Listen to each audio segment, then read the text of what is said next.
Hello, lovely people. I just read somewhere on Instagram that November is morning until 2 p.m. and then it's night. And that's how I feel. And also a bit in my soul and in my head as well. It's just not that great. And I was thinking about what I'm going to talk about. I always think about it whenever I see something or read something or listen to someone. I always think, oh, that would be great to pass on to anyone who listens to this podcast. Oh, that is a great piece of advice. Oh, that is a great piece of coaching, and I really love to share it with as many people as possible. And today I just thought I wanted to give a mini pep talk on and to anyone who is not feeling that great, who is feeling a little bit fed up, who is maybe struggling with things and just things are not going as they should be going, and just in general feeling like exactly like that, like night starts at 2 p.m. just 2 minutes after you wake up and your morning is gone. And this is funny really how the weather represents very often moods. I always felt, or I think I felt, like November is quite a hard month in general, and it's the first month when you can really feel the darkness and the night. Obviously not for everyone, because I just realized just now my podcast has been listened to many parts of the earth. So I wonder how it is for someone living in parts of earth when it's summer now. Summer can bring its own sort of downtime. But here where I live in Europe, in London, it's dark at almost 3 p.m. and especially with rain, this is the sort of mood that comes on or came on to me with is sort of not helpful when things at work or in personal life and worries don't go as sort of we would like them to. And I was chatting to this guy online, someone that I just met, but I felt, or I always maybe feel, not always, but often, when I like how someone is responding online, I feel quite upbeat. So I was responding and I was quite cheerful, and he said that I was very cheerful today, and I was thinking, no, that's not the case. I really am not cheerful. I am actually not happy because no, not happy. I don't like to say that as well, but just actually I don't even want to say what I am not or what I am. It's just what it is. And the teachings that I have taken on throughout these years and months, and what I try to do is I try to be in the moment, and I try to feel my body. I try to do a little scan of my body, even if it's when I'm walking somewhere, and even if it's thinking about my big toe, how is it cold, and actually feeling this cold and feeling my body, listening to the sounds my jacket makes when I walk, listen to the wind and looking at everything around me, really looking and seeing it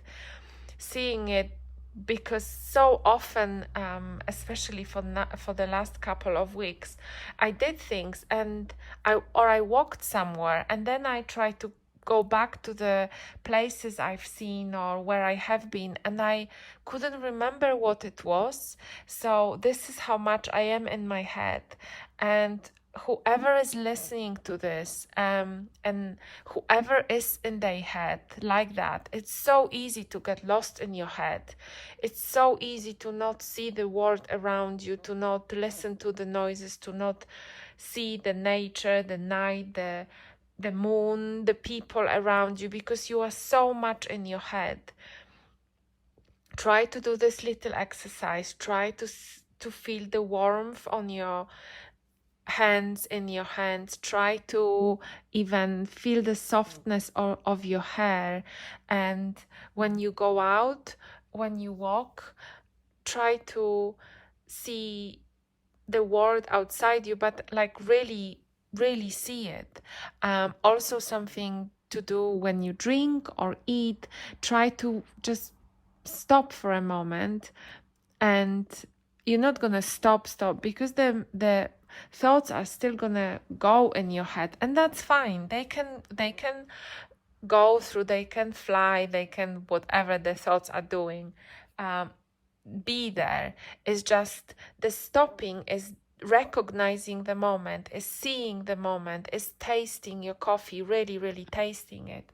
I read in one of the books that the person who wrote the book, he was fighting depression, and he was telling about when he was at the retreat or mindfulness meditation retreat or practice. One of the first things they had to do was tasting a raisin. So first they would pick up the raisin, they would really look onto the raisin, really feel it in their hands and see watch the color, put it against the light and really see it. And then what really speaks to me, it was that they would taste it, they would put it in their mouth, and this person would just first, without biting into it, just feeling a texture, and then biting into it and tasting all the taste, the sweetness, the real bitterness, the maybe a bit of taste of other spices, and then keeping it in the mouth for as long as possible, so that you are fully immersed in this experience that is tasting the raisin. And even if you read that, if you think about that, everything else almost ceases to exist, and maybe, just maybe, a little perspective is brought up, or you just recognize that you are not your thoughts. And I say that to everyone else and to myself as well, as much as I would like to, as much as I try, I've been swayed by my thoughts left, right and center. Today and this weekend and for the last couple of days is a little bit of roller coaster. I have been very triggered by one of my family members, and the funny thing is that I've been on this healing journey for some time now, and I thought that my family dynamic, what's happening between me and my mom, I was saying, yeah, I healed it. I'm much better. And then one little thing, and I was just back to where I was, almost back at the beginning. The only difference maybe was not how I reacted, not that I couldn't stop myself, not that I didn't do what I was always told to do, or what many people say, what you need to do. Take 5 deep breaths before you say something. No, I didn't do any of that. I tried to. I think I maybe taken a nanosecond before I said something, and I was really trying to think about my words before I said them, but I still said them. The only difference is maybe the time and the way it took me to decompress, to think about it, the way my anger didn't surface as much as it used to maybe. So and I said that before, I had this one call with my mom when she asked me over and over again to get a vaccination, and I was really fighting that, and I was fighting her, and I didn't know what to do. And when she nagged me for the 5th or 10th or 15th time over the phone, I got off the phone and I screamed, and that was a scream to release the anger, to release the emotion. And I actually learned that because of the breath work. So when I was doing breath work, I did quite a lot of pillow screaming. So it's basically just after the breath work, you take a pillow and you just scream in the pillow. This time when I did that, that was a couple of years ago, maybe a year or so ago, or maybe more. I didn't have a pillow, or I didn't even get the pillow. I just screamed. So my cats were really scared when I screamed like that. And this time, this weekend, I didn't scream. I was just quite paralyzed. So the anger and kind of this emotion got really deep into my body, and I went for a walk then, and I found myself almost not being able to walk.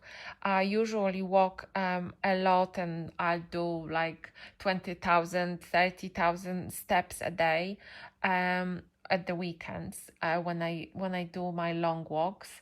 I couldn't walk probably 5,000 steps. I just found myself just jumping on the bus, and it kind of took me.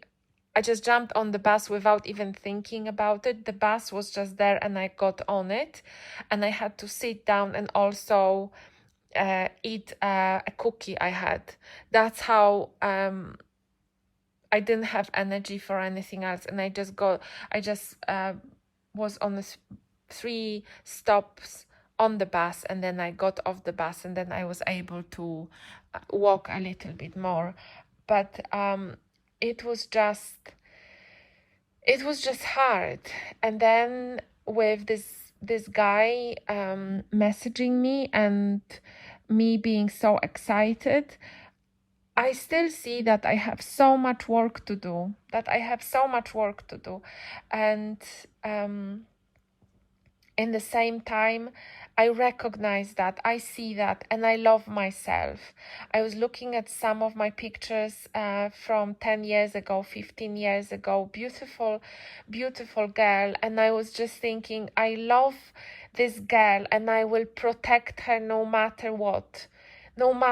And she's been through so much, but I will protect her. And this is my work, this is my mission.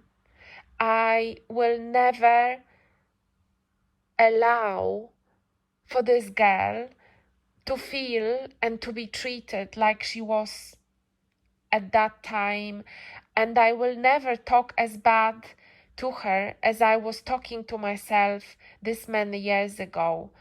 And I will never think of myself so low as I was thinking so many years ago, because this girl was and is beautiful, because this girl deserves and is more.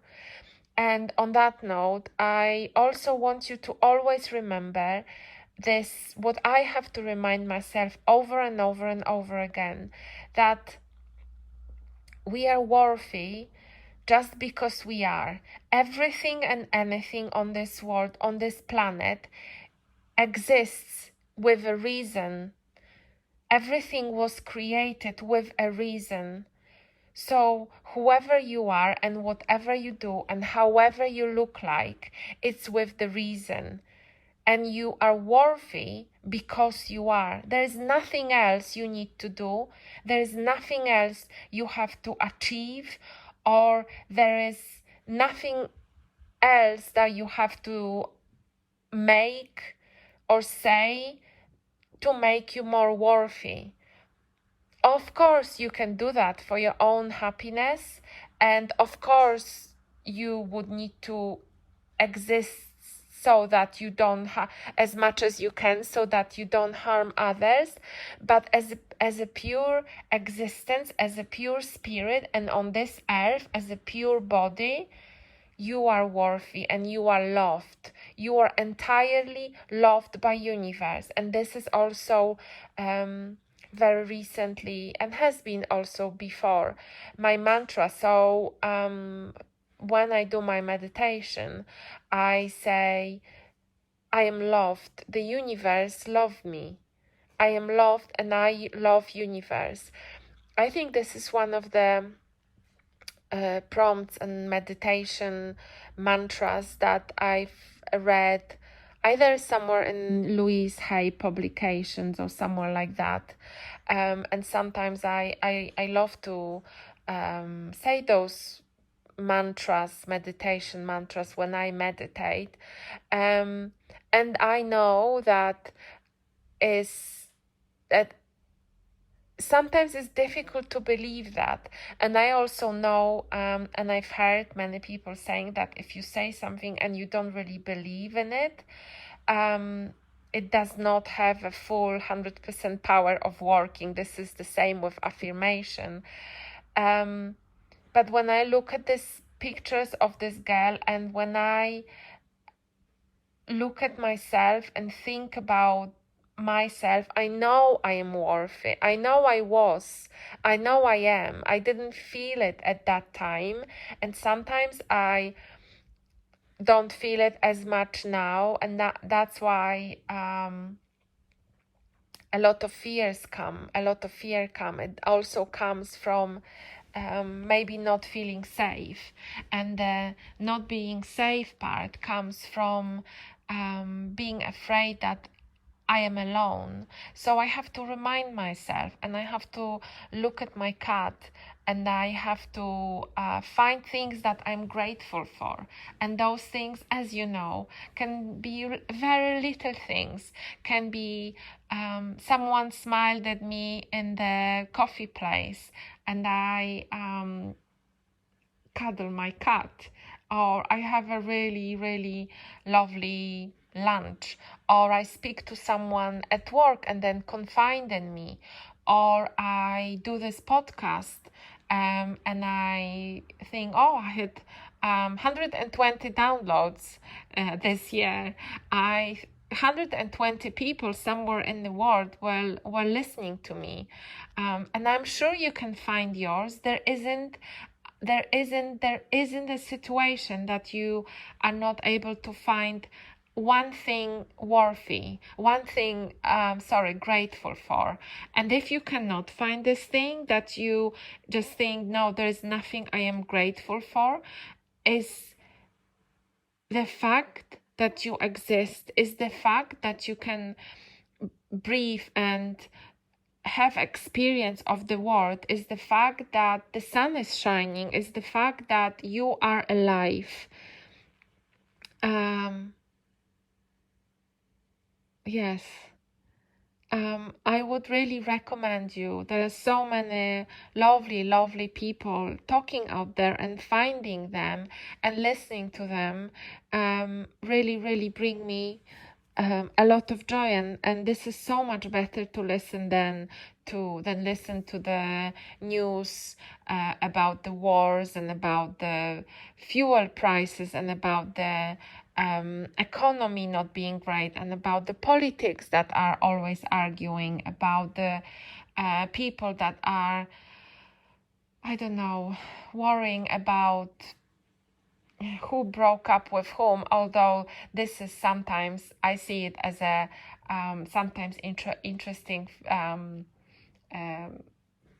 psychological facts of, even very beautiful people who you would think have everything, fame, money, beautiful clothes, car, great career, hobbies, even they break up. They being cheated on. Are they happy? Are they really 100% happy? No, they aren't. Every one of us, everyone is looking for this happiness. And sometimes when you think, oh, I've got it now, this is this, you start being afraid that you're gonna lose it. You start comparing yourself to others and thinking, I've got all of this, but how about if I had this? Would that make me more happy? So that's when I look sometimes, and when I look at like beautiful girls on the internet and the fact that they have been cheated or not. And it's not like, oh, that's good, you've been cheated, or like you deserve it or something. No, that's not like that. But I am also human, so a little bit, and I am Gemini, and everyone always say, oh, Gemini needs to know everything, and they love gossip. Although I'm trying not to gossip, and I'm trying not to talk bad about people, because I know that talking bad about people is kind of like a boomerang energy. So whichever bad energy you emit, it might well come out to you. So the better energy you emit, the better energy would be around you, right? So it's no point talking about bad about people. And if you are struggling, you're really welcome to reach out. I can recommend you some books. I can recommend you some podcasts. If you happen to listen to me, I do listen to a lot of podcasts. I do, I think, read a lot. So I could recommend you some things that could be a start maybe for you, if you found me by mistake, or if you find me not by mistake, by chance. I think everything is kind of connected. Everything is how it's supposed to be. So if you are listening to me, I think you were supposed to. I feel it's a synchronicity. And I am sure that the struggle will end, because nothing lasts forever. Nothing. And this is another thing. If you are feeling that this never gonna end, it will. It definitely will. Even the worst time, they not gonna last, because they can't. Because the energy is fluent, the energy is moving. So it definitely will end. 100%. I hope to speak to you soon, and I hope it did help you a little bit. And I was talking to you as much as I was talking to myself. So, sending you lots of love and good energy. Bye for now.